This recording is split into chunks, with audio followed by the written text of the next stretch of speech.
Now it is time for the last word with Lawrence O'Donnell. Good evening, Lawrence. Good evening, Alex. We have what we call a quorum here at the last word. We have 3 senators joining us tonight. Well, okay, wait.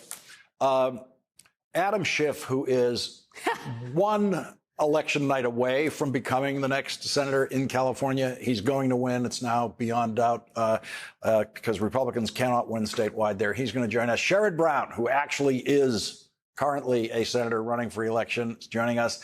And Colin Allred, who was the big winner in Texas last night on his way to the general election in November against Senator Cruz. Cruz only won by 3 points last time. This could be the time. So it's Senate night here again. Senate night. You might be able to hash out a plan for immigration reform in an hour. Yeah, and later, actually, Andrew Weissman and Melissa Murray are going to join me. And we did something unusual for tonight's segment, Alex. We rehearsed it.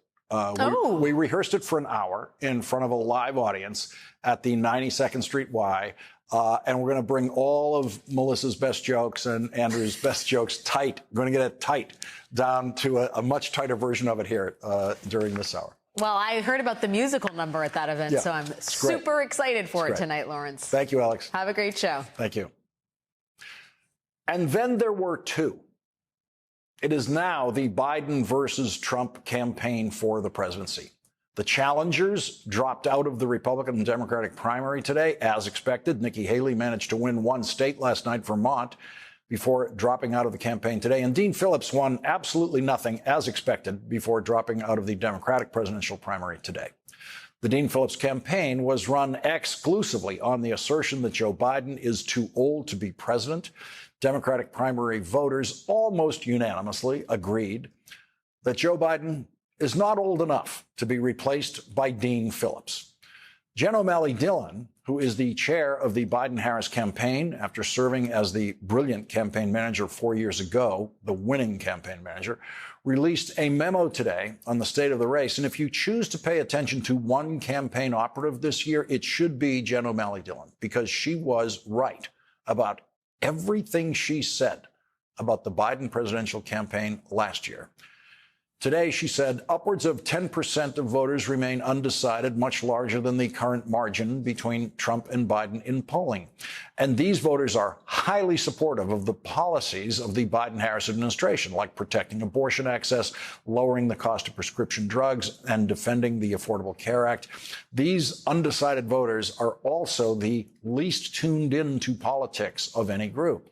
As the general election ramps up, the campaign will aggressively engage these undecided voters, highlighting the stakes of this election to secure their votes in November.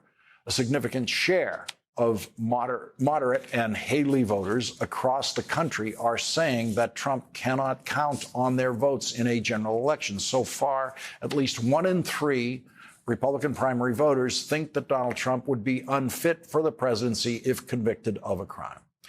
Obviously, there is nothing more important this year for the Democrats and democracy itself than winning the presidency. The next best thing, the next most important thing is the United States Senate. I, for one, don't believe Donald Trump is going to win the presidential election. But if you're one of the millions who is worried that he will, you should find ways to help elect Democrats to the United States Senate. The United States Senate should be campaign objective number 2, because if Democrats control the United States Senate, they can stop every single thing that Donald Trump tries to do legislatively. They can stop every single thing, every presidential appointment Donald Trump makes that requires Senate confirmation, every one of them. So, no, with Democrats in control of the Senate, Donald Trump will not have an attorney general in charge of helping Donald Trump get away with crimes and commit more crimes. With Democrats in control of the Senate, Donald Trump will not have a Secretary of Defense who is willing to violate the law controlling the use of American troops within the United States. With Democrats in control of the Senate, Donald Trump will not be able to confirm a single federal judge who would take away your rights, not one. The Senate is more important than the House because it controls the confirmation process. And so tonight, with every other news broadcast focused almost entirely on the two names that will be on the top of the presidential ballot in November. This program will focus on the second most important names you will see on your ballot. Candidates for United States Senate. We begin tonight with the winner of the biggest Senate campaign in the country last night in the biggest state. In a real democracy, if a Dakota gets 2 senators, then California would get at least 40 senators. California's population is 40 times larger than the population of each Dakota. But because democracy was not the first principle in the design of the United States Senate or the presidency, the people of California are stuck with only 2 senators, and the presidency is winnable by the candidate who gets the least votes because the Electoral College formula is based on the same anti-democratic formula that has given us 2 senators per state. For most California voters that I know, it has never been more painful to be stuck with only 2 senators as it is tonight. And that is because in California, in the Senate campaign, there were 3 Democratic candidates running for Senate against each other for the same Senate seat, and Democrats had to choose.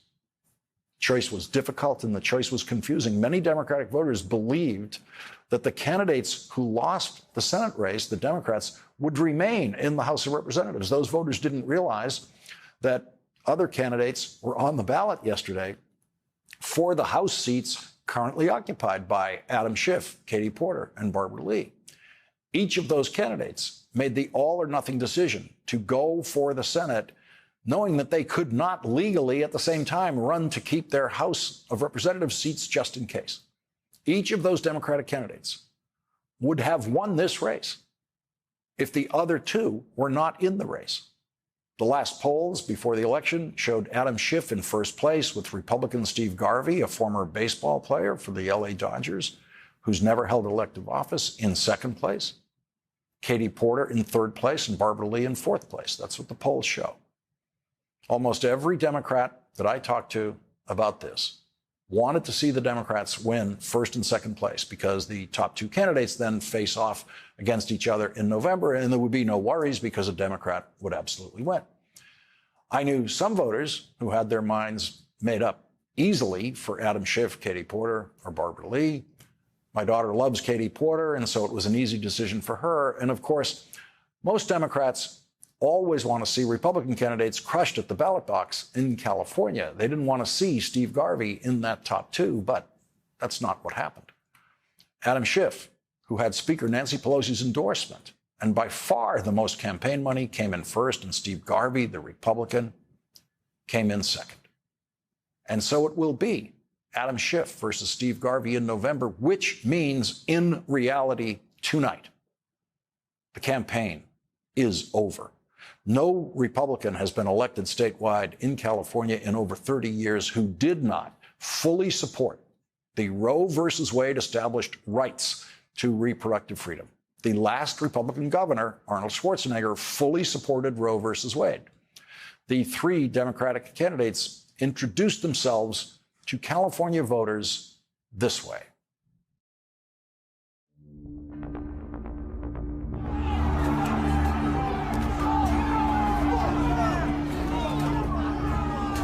When our democracy was in danger, he stood up. Adam Schiff took on a corrupt president. He fought to protect our values and the rule of law. Now we face an even greater danger. We need Adam Schiff more than ever. I'm Adam Schiff, and I approve this message. Washington, the U.S. Senate, drowning in Wall Street money and big pharma lobbyists. Katie Porter says enough. Time to shake the Senate up. Democrat Katie Porter has been called the leadership we desperately need. A watchdog, Congress's toughest questioner. Katie Porter insisting the Senate starts working for you. Detailed Porter plans to make housing more affordable, battle climate change, clean up political corruption, and disarm Washington's special interests. Fighting for you. Katie Porter, Senate. I'm Katie Porter, and I approve this message. A lot of people talk about courage, but for Barbara Lee, courage is more than a word. It's her life story. growing up in a segregated town and successfully fighting to overturn her school's ban on black cheerleaders. That took courage. Leaving an abusive marriage, earning a master's degree as a single mom, and winning a seat in Congress where few looked like her. Courage. Braving death threats to cast the sole no vote against forever wars.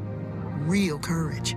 Speaking up for families in poverty, fighting for affordable health care, good schools, and legal abortion. Some talk courage. Barbara Lee lives it. When we fight, we win! It's time we elect Barbara Lee to the Senate to represent all of us with courage. Tough choice. Imagine having choices like that on your Senate ballot. Adam Schiff's campaign, which had triple the amount of money of his nearest competitor, Katie Porter, produced twice as many television ads, including a group of ads that reminded voters what's at stake in the United States Senate by aiming that ad at the Republican in the race. Want to know how Steve Garvey feels about Donald Trump and MAGA? Just ask him. He did an exceptional job. We were safer under him. No wonder Garvey wants to block Biden and Pelosi's progressive agenda and supports building Trump's border wall. Steve Garvey stands for Trump. I voted Mr. for him Garvey, twice. Both times he was the best person for the job. When they tell us who they are, we need to listen. Steve Garvey is too conservative for California. Those ads helped Adam Schiff and at the same time apparently helped Steve Garvey because California Republicans who saw those ads decided they wanted to vote for Steve Garvey.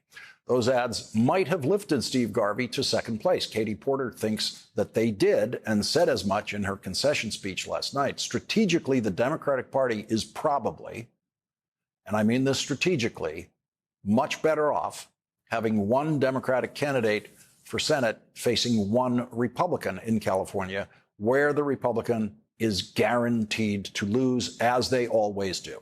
If two Democrats were running against each other for the same Senate seat in California, the biggest state, the most expensive state, it would be the most expensive Senate race in history.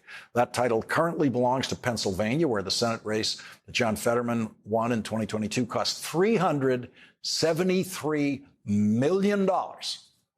That money was used only on a Senate race. None of it was available for any other campaign. Pennsylvania has two expensive media markets, Philadelphia and Pittsburgh, and neither one of those markets are as expensive as the three big California media markets, Los Angeles, San Francisco, and San Diego, where the campaigns have to buy TV ads. A hard-fought Senate campaign could cost $500 million in California. And with two Democrats on the ballot, all of that money would be coming from Democratic Party donors, and none of that money would be usable for the presidential campaign or for other crucial Senate campaigns.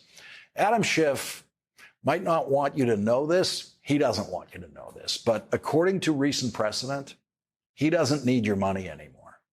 You can send it to other Senate campaigns because the last Senate campaign in California cost the winner $4 million. And the winner is someone most people, even in California now, haven't really heard of. Senator Alex Padilla. Senator Padilla did not have to spend real money in his reelection campaign to win 61% of the vote against a Republican, because that's what happens to Republicans running statewide in California, no matter how much money you spend. And that is what's going to happen to Steve Garvey in California. It's over. As to the Schiff campaign's strategic choice of attacking Steve Garvey in campaign ads, ask yourself, would it have been better if the Democrats attacked each other in campaign ads? They didn't do that. In a fair world, Barbara Lee would have become a senator a long time ago, but that would have required Dianne Feinstein to decide not to stay in the Senate for 30 years.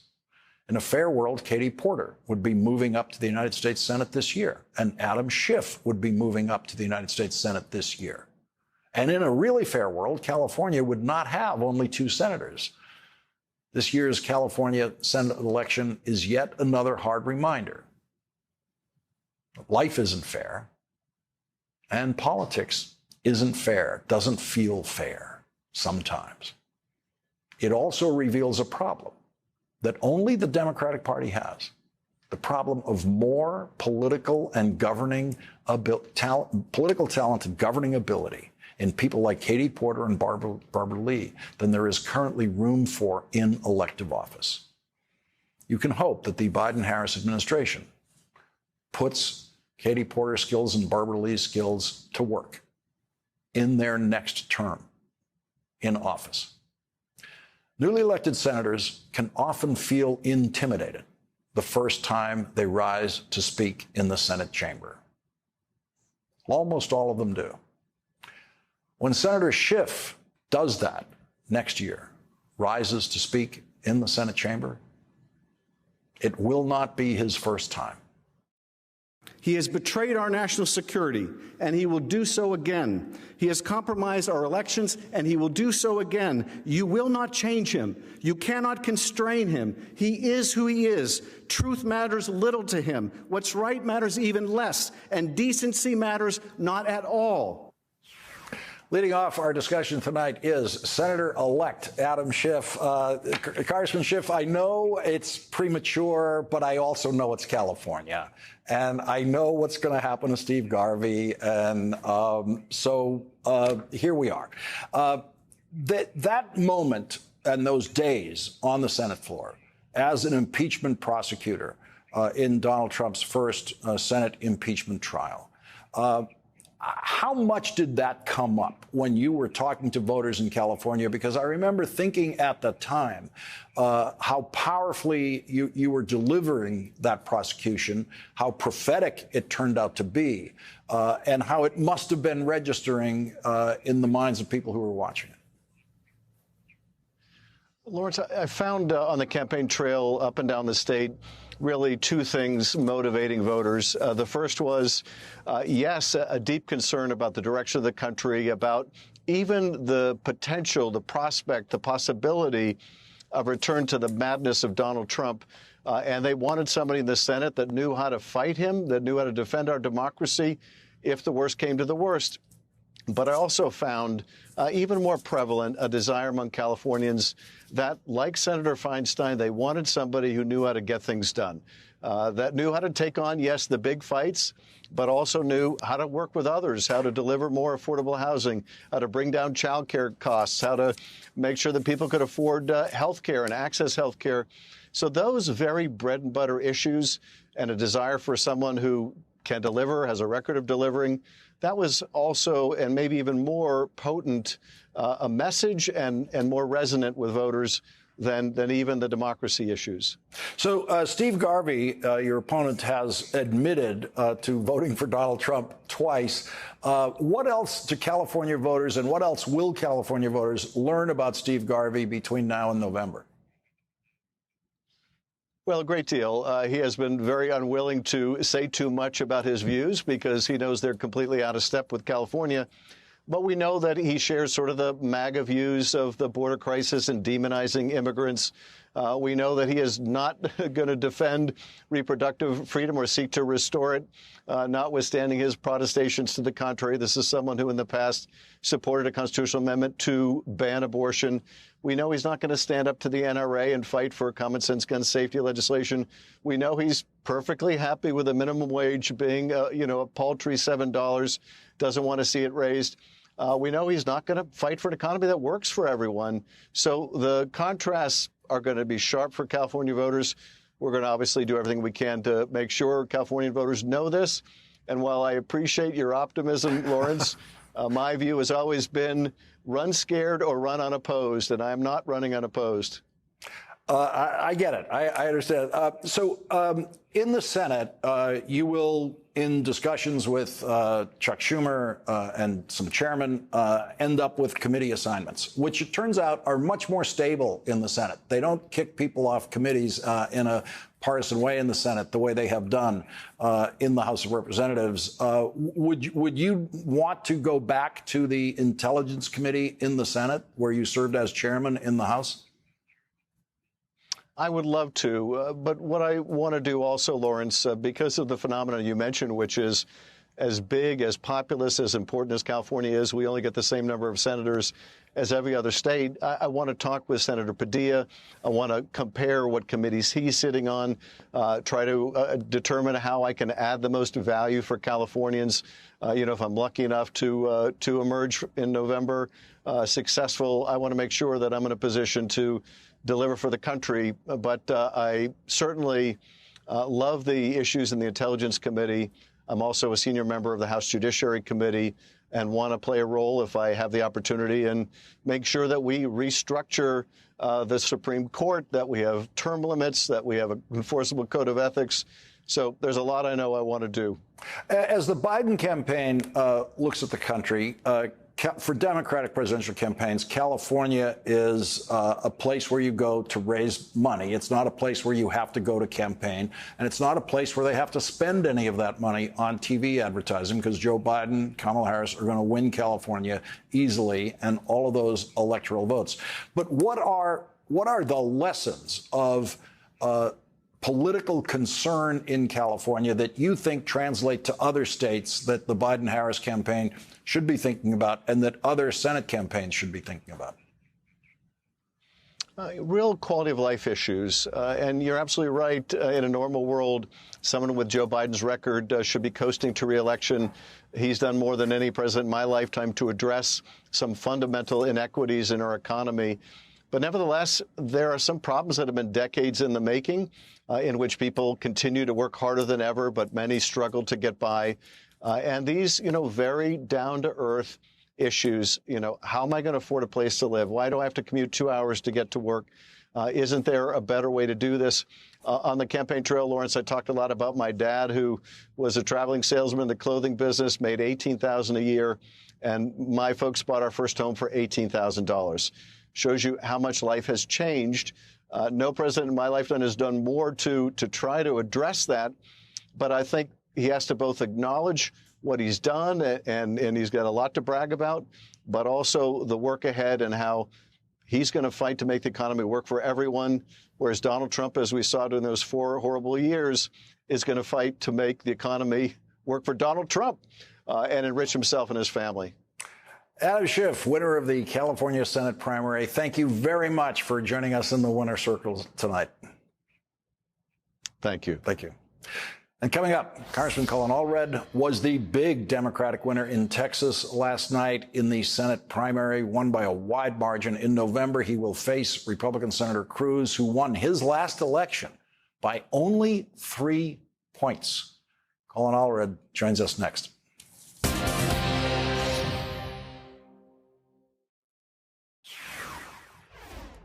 I can't tell you how much it means to me to be your nominee, to be the next senator from the great state of Texas. We're going to work together to build a movement of Democrats and independents and Republicans that will defend our freedoms, fight for our democracy, make sure we have an economy that works for everyone, that secures our border consistent with our values, and we're going to make Roe v. Wade the law of the land again when I'm in the United States Senate. So that folks like Ted Cruz can't force Texas women to flee their own state to get the health care that they need. It's unacceptable. It's outrageous. Allie and I have been blessed with 2 baby boys here in Dallas in the last 5 years. I was at every ultrasound appointment, every genetic test. Those rooms are too small to have Ted Cruz in there when you're trying to make those decisions.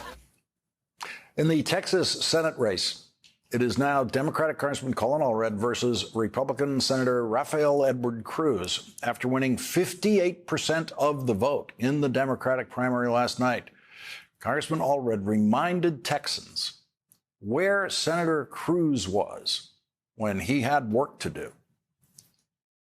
Now, y'all know I'm a civil rights lawyer, so I have to talk about Dr. King. And he said that the ultimate measure of a leader isn't where they stand in moments of comfort and convenience, where they stand in the most challenging moments. We know where Ted Cruz stands when those moments come. When 30 million Texans are freezing in the dark, he decides to go to Cancun. When our democracy was under attack, he's hiding in a supply closet. after he was the one who whipped up the mob. We know where he stands. Joining us now in the winner's circle is Texas Democratic Congressman Colin Allred, now candidate for United States Senate seat. Thank you very much for joining us tonight. 3 points. In your language, it's a field goal. You former NFL player, you just got to get a field goal that Beto O'Rourke couldn't quite pull off 6 years ago. You got to somehow close those 3 points that separated Beto O'Rourke and Cruz 6 years ago. Well, thank you for having me on, Lawrence. I mean, obviously, a lot has changed in those 6 years. Dobbs has come down, and here in Texas, we're dealing with the reality of what a near total ban on abortion looks like. And it looks like Dr. Austin Dennard, who's my guest to the State of the Union tomorrow, who's a mother of two, who had a much-wanted third pregnancy, got the news that we all hope we don't get, that the pregnancy wasn't viable, and she had to flee our state to get the health care that she needed. And it's outrageous what's happening in our state. And it's also outrageous that we have a senator like Ted Cruz, who's only focused on himself, who, when crisis hits our state, abandons us, who attacks our democracy. We can do so much better than him in Texas, and I know that we're going to cover that gap. And Ted Cruz has never answered the concerns of, a woman like such as you've just described, who's going to be at the State of the Union tomorrow night. He's never said, here's what I think should happen in cases like that. Right. No, in fact, he's somebody who has never been camera shy, flees every time a camera or someone wants to ask him about the predictable results of the policies that he has championed and pursued, which has led us to this position that we're in now in Texas, where we have these tragedies of women who are victims of rape and incest with nowhere to go. We have stories like Dr. Dennard and Kate Cox, but we also are seeing the downstream impacts, Lawrence, in so many areas of our economy, our medical schools, our universities. This is going to have so many wide-reaching impacts for us. And the only way we can solve this is by codifying Roe v. Wade at the federal level. And so I need folks' help to make sure we can do that. I ask you to go to colinallred.com, get involved with us, make sure that we can beat Ted Cruz in November. So Joe Manchin not running for re-election in West Virginia, that means chances are Democrats are not going to hold on to West Virginia. That would take them down to 50. If they lose any other seat that they currently hold, and there's some tough ones to win, they could drop out of power. If you can turn Texas, if you can turn those 3 points, all calculations change, and it would give the Democrats very, very likely at least the 50 that they would need to control the Senate. Yeah. Well, you know me, Lawrence. I'm a fourth-generation Texan, and I'm focused on Texas first. And when I played in the NFL, we had these guys who were always looking out for themselves, and we knew who they were, and we called them me guys. And we have a me guy in Ted Cruz representing us in the Senate right now. And so obviously there's incredibly important national implications around this race. And I do think it's our best Senate pickup opportunity in the country. And I want folks to realize that and get over whatever your past scar tissue is around Texas. But it's also just true that for us, for 30 million Texans, we need to have a senator who cares about us, who's not a me guy, who's actually looking out for all of us, who's not pitting us against each other, who's not abandoning us when we need them. That's really what this race is going to be about, is that we in Texas can do so much better than Ted Cruz. And with folks' help, I am confident we will. Texas Democratic Senate candidate Colin Allred, thank you very much for joining us tonight on your first full day of being the nominee. Really appreciate it. Yeah. Thanks, Lawrence. Thank you. And coming up, if our next guest loses his Senate re-election campaign, the Democrats will very likely lose control of the Senate. It's that simple. And it is that important. The amazing political miracle worker of Ohio Senator Sherrod Brown, will join us next.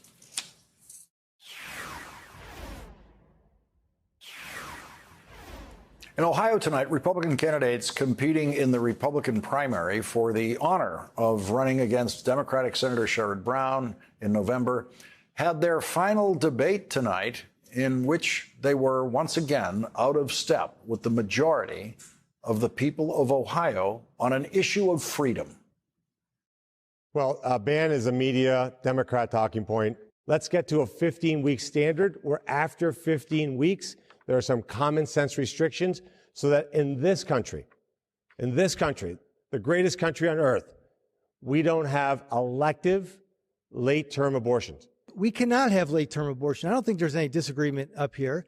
And so if the United States of America is passing laws throughout the state that is going to allow late-term abortions, then yeah, I think the federal government needs to find that reasonable position. Ohioans know that I fight to protect the sanctity of life. I've been very consistent about that, was proud to vote to defund Planned Parenthood when I served in the state legislature, and proud to amass a 100% pro-life voting record. During our discussion now is Democratic Senator Sherrod Brown of Ohio. He's chair of the Senate Banking Committee and is running for re-election to the United States Senate. Senator Brown, what I did not hear there was support for what people in Ohio have voted for, how they've expressed themselves already on this issue.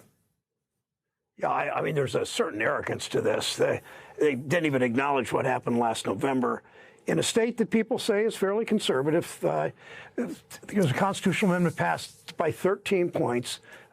People in Ohio voted to protect constitutional rights of women, protect the constitutional right to abortion. And they still, these men, these rich guys running against each other, all think they know better. They've called for a national abortion ban. They kind of dance around it, but fundamentally they're for a national abortion ban in direct opposition to what the voters of Ohio said. So we're going to make that clearly. We make that contrast on that issue. We make a contrast on issues about the dignity of work. I mean, I've watched mostly all three of these debates, and never a talk about workers, never talk about keeping prescription drug prices down so workers can afford prescription drugs, about dealing with prices at the grocery store. But there is one time they talked about workers. They literally, all three of them agreed that they should get rid of the minimum wage. So they're all talking and fighting with each other, but they're just not focusing on real issues that affect real people in Ohio. All right, so agreement on eliminating the minimum wage. All right, there's that.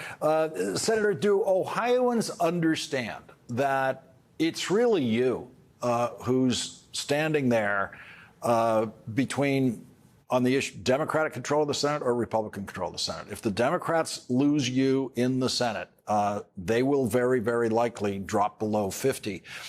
Is that something that Ohioans are voting for, or are they voting for Sherrod Brown, the guy they know, and that's all they really need to know? Well, Ohioans are voting for the person that understands and listens and does 40 roundtables about the PACT Act protecting veterans who are exposed to these football field-sized burn pits.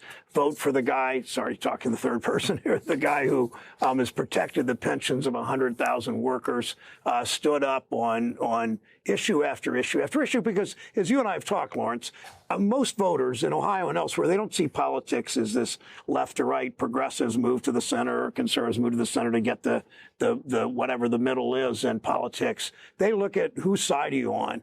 And, people know when they go to the grocery store, big part of their grocery bill goes to stock buybacks and these excess profits of corporations that have done very well, thank you, during the pandemic. They know that the reason that finally Democrats in the Senate stood up and capped the price of insulin because I stood up and others stood up against the drug companies, standing up against what Norfolk Southern did in East Palestine, standing up on all these issues, keeping Wall Street accountable as I chair the Senate Banking and Housing Committee. So voters understand that. They don't think they're certainly not pundits. They don't think about what this means nationally. They think about, I want somebody representing me who fights for workers, fights for the dignity of work, is always there holding special interests accountable. What are voters telling you about how inflation affects them? We know in the the macroeconomic statistics that inflation is going down, that the United States did a better job with inflation than any other country. But that's not an answer when people are paying higher prices. That absolutely is not an answer, but they intuitively understand because they've seen that corporations get away with paying far too little in taxes compared to what they pay. They see corporations, they see banks bailed out but they're not bailed out if something happens to their pension unless people like me in the Senate really stand up for them. And they, as I said earlier, they go to the grocery store. They know they're paying for stock buybacks. They're paying higher prices because because greedy corporations have used the pandemic and used just their power in the marketplace to raise prices, and they're not going to send these three guys that are debating. They're all three rich guys calling each other names, whatever they're doing. Public doesn't hear that. What they want to know is, I want somebody that's going to fight for me, that's going to be on their side, that really is means it when I talk about the dignity of work. Ohio Senator Sherrod Brown patiently waiting for Republicans in that state to decide which rich guy he's going to have to run against. Thank you very much for joining us tonight. Thank you, Senator. Thanks, Lawrence. Good to be with you again. And coming up, earlier tonight, I rehearsed our next segment with Andrew Weissmann and Melissa Murray for an hour before a live audience. We'll give you the short version next when Andrew Weissmann and Melissa Murray join us right here in the studio.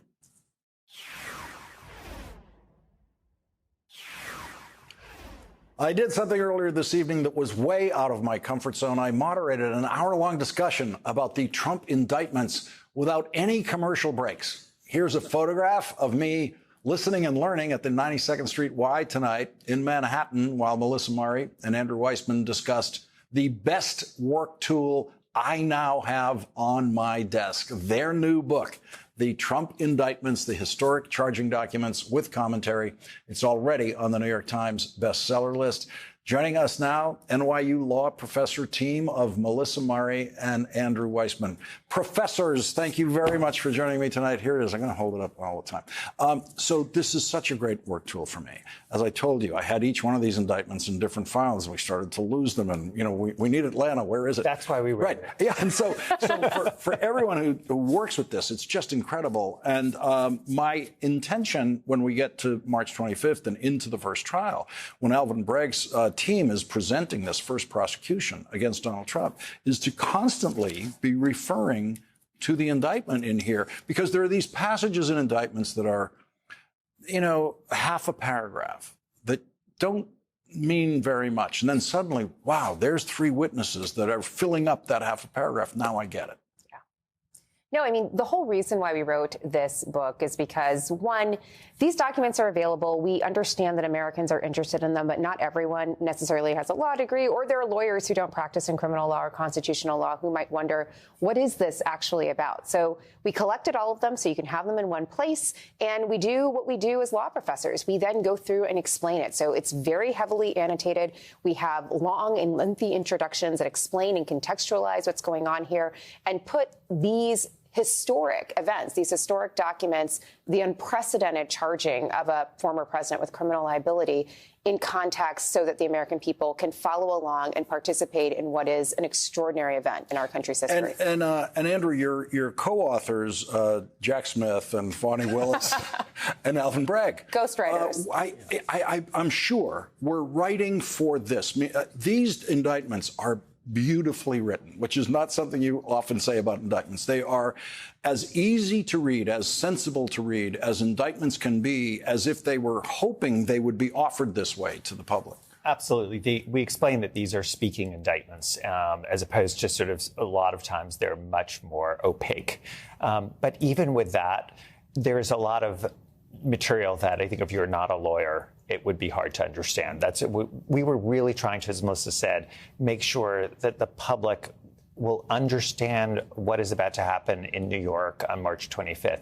It is so important that this not be something that people just get only filtered through newspapers or this show, to be frank. You want people to be able to actually understand the charges, understand the decisions that were made, understand some of the language that's used. And then, as Melissa said, we really tried to put it in context, both in terms of other charges and also globally, because we are not the first country that is doing this. There are many, many, many countries that have done this and done it better than we have. We are not looking that good right now. And so one of the main things we wanted to point out in our introduction is to how people should see this historic time in terms of global history. Yeah, global history meaning the criminal prosecution of former presidents is something the world knows how to do, even if we never have. No, that's exactly right. I mean, when all of this started, when the first indictment was announced, a lot of people talked about, are we descending into a quote unquote banana republic? Is this a derivation from the rule of law? But as we show in the book, it's actually quite consistent with democracy and democratic principles and the rule of law to hold former leaders accountable when there has been profound misconduct. And other systems have done this: South Korea, Italy, France, all over the world. It's just unprecedented for us. So that bit of American exceptionalism is truly something that's anomalous. Everywhere around the world, it's actually quite common to hold your former leaders to account. Yeah, and there's almost a kind of a royalist strain that's still there somewhere that says, oh, we must never treat the head of state this way. That is the perfect analogy. And we've seen Donald Trump use this sort of very Louis XIV, I am the state, that I cannot be touched. It's remarkable. We're about to have a Supreme Court argument about whether the president is, in fact, accountable to the rule of law. The idea that that's happening in democracy, I mean, that's where, if you compare it to just, say, Argentina, they've been through this. The answer to that in countries that we think of as not necessarily as advanced as we are. Well, other countries have said, of course not. That's what it means to be in a democracy.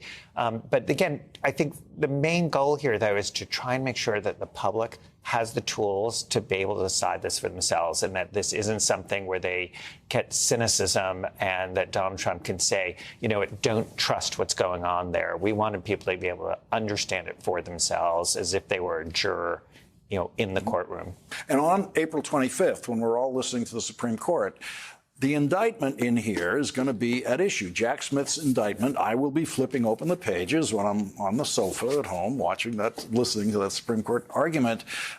Donald Trump's lawyers very likely to misrepresent what's in this indictment in that argument to varying degrees. Jack Smith's side pulling them back to what is actually charged. No, that's right. So Andrew said we were about to have a Supreme Court argument. We're not really about to have it because it's in 2 months. So, I mean, the sense of urgency around this question of whether Donald Trump is immune from criminal liability doesn't seem to be quite so urgent for the United States Supreme Court. So we will hear this oral argument a month and a half from now, and then we don't know when the decision will come out. But in that moment, we're going to hear a little bit about where the court is on this. And we think we've already heard a little bit from some of the justices just in this disqualification opinion that came out this week, where we have 3 of the justices in a very fiery concurrence that reads like a dissent, essentially calling Donald Trump 4 times an oath-breaking insurrectionist, and also chiding their colleagues for trying to basically move this in a direction that is favorable for the court and for Donald Trump.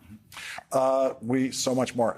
The book is The Trump Indictments, Historic Charging Documents with Commentary. The commentary is what it's really all about. Melissa Murray and Andrew Weissman, thank you both very much for doing this, and it was really fun earlier tonight.